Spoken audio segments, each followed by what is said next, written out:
He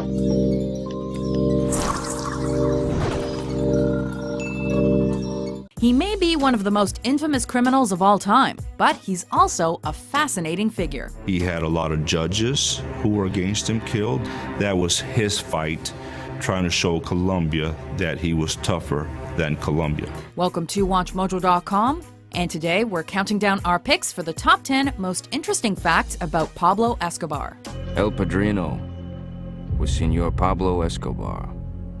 And for those of you living on the moon for the last 20 years, he was it, the boss of it all. For this list, we're looking at exciting and intriguing facts about Pablo Escobar, a Colombian drug lord who reigned throughout the 1970s and 80s and made headlines across the world due to his immense wealth, dangerous status, and revolutionary drug distribution network. However, we're not ranking the facts in terms of quality. Instead, we'll be going chronologically throughout the relatively short life of one of the world's most notorious criminals. Pablo's policy in his war against the government was called plomo o plato, which means silver or lead. You can accept Pablo's bribe or you can accept his bullets. Number 10. Colombia was violent before Pablo Escobar was born. And true to form, when the pen failed, Pablo was always ready with the sword.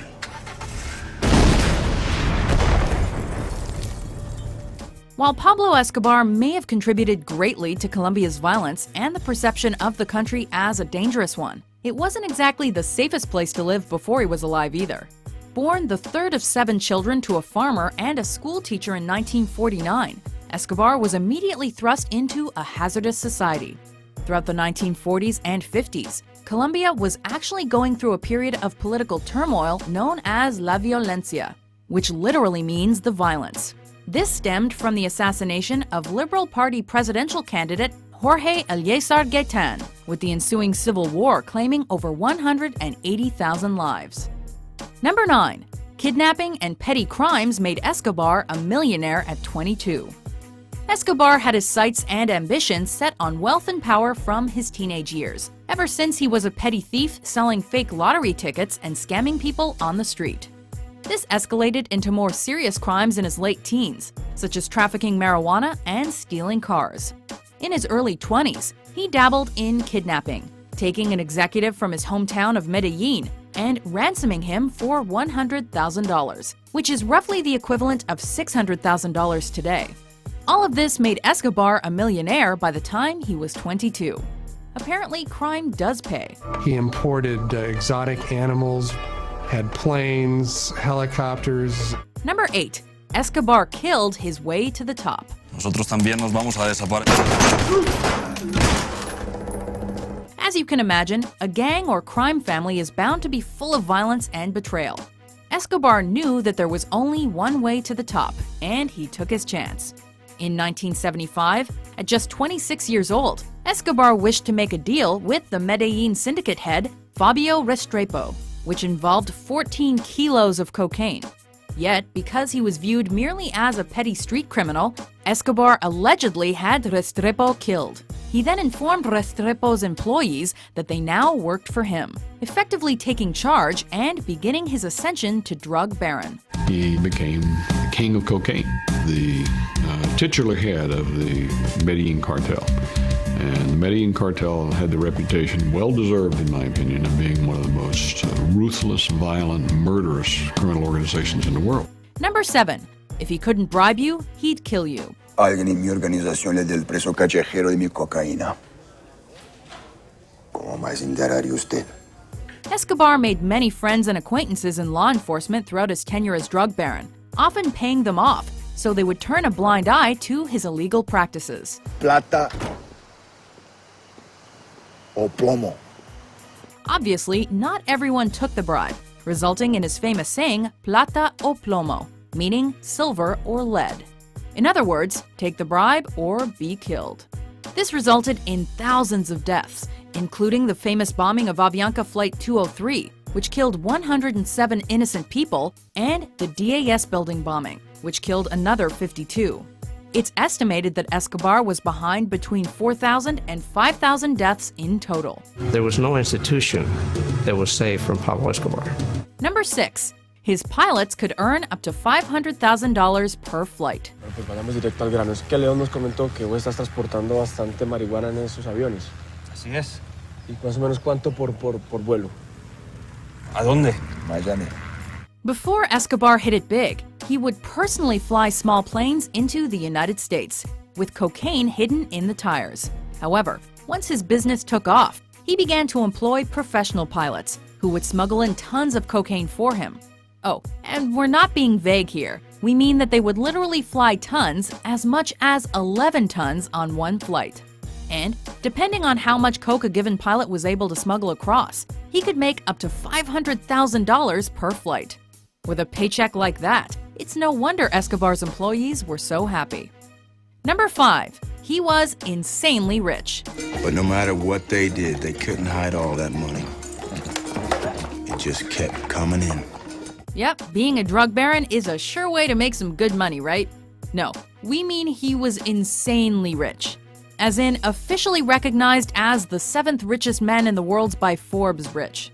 Escobar's brother states that in the cartel's heyday, they were spending over $1,000 per week on rubber bands just to tie their stacks of cash together. He had a zoo at his ranch. You're talking about Colombia. A guy had elephants, zebras, rhinoceroses. Escobar was supplying 80% of the United States cocaine, and by the 90s, he was officially worth $30 billion. He even built a grandiose mansion on an island paradise and once burned $2 million in order to keep his family warm. Number 4. He became involved in politics to fight extradition. Tienen sueños. Verán que no existen límites para lo que pueden lograr. What's a career path that you probably never associate with cocaine manufacturers and smugglers? If your answer is politics, then you're underestimating the power of good old Pablo. In 1982, Escobar was elected as an alternate member of the Chamber of Representatives while he was well into his drug empire days. As a member of the Colombian Liberal Party, he aimed to gain enough influence in the country's politics to fight extradition. Escobar knew that he could never bribe his way around the law in the United States, and Colombian politician Rodrigo Lara Bonilla's public denouncement of Escobar and drug trafficking only fueled his hatred of the government. Number 3. He loved the poor and the poor loved him.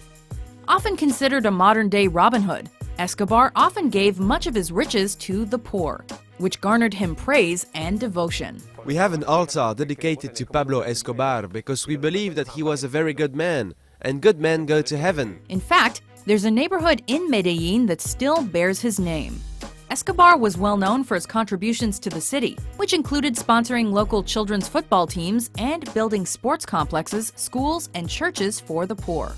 In return, the poor defended Escobar until the end, literally. When he died in 1993, over 25,000 people showed up for his funeral, many of them members of the poor who still felt gratitude for his generosity. Number 2.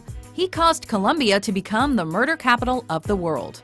Esto era un barrio invisible, una calle invisible. No se podía pasar de este barrio al otro porque ya se mataban. It's a given that with the drug business comes violence. However, as we touched on previously, there was no limit to the extent of Escobar's wrath. His powerful influence and the wars that raged between cartels during his time led Colombia to become the murder capital of the world in the early 90s. In fact, the country suffered over 27,000 violent deaths in 1992 alone, which is equal to roughly 74 murders a day. What was his punishment for all of this?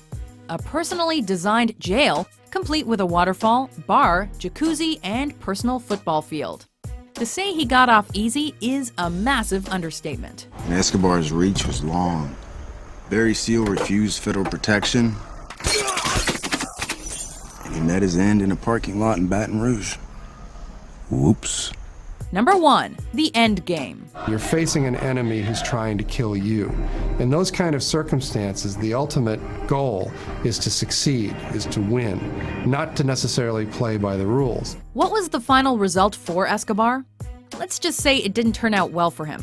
In 1992, a vigilante group calling themselves Los Pepes emerged, fighting fire with fire, burning down Escobar's compounds and killing family members. And when they killed Parra, they also took his teenage son and murdered him too. They hung signs around their neck that said, "What do you think of the exchange for the bombs, Pablo?" U.S. intelligence agencies began working with Colombian forces, and through radio triangulation technology, they were able to locate Escobar in Medellin, which ultimately resulted in a shootout across rooftops in 1993. While Escobar was fatally shot through the ear, it is still disputed whether the bullet came from the authorities or whether he pulled the trigger himself. Whichever the case, maybe crime doesn't pay after all. So, did you learn something new about Escobar? Did we leave any interesting facts out? For more informative top 10s published every day, be sure to subscribe to WatchMojo.com. Bueno, let us speak no more of this business. Let's go for a drive. We have many other things to talk about, yes?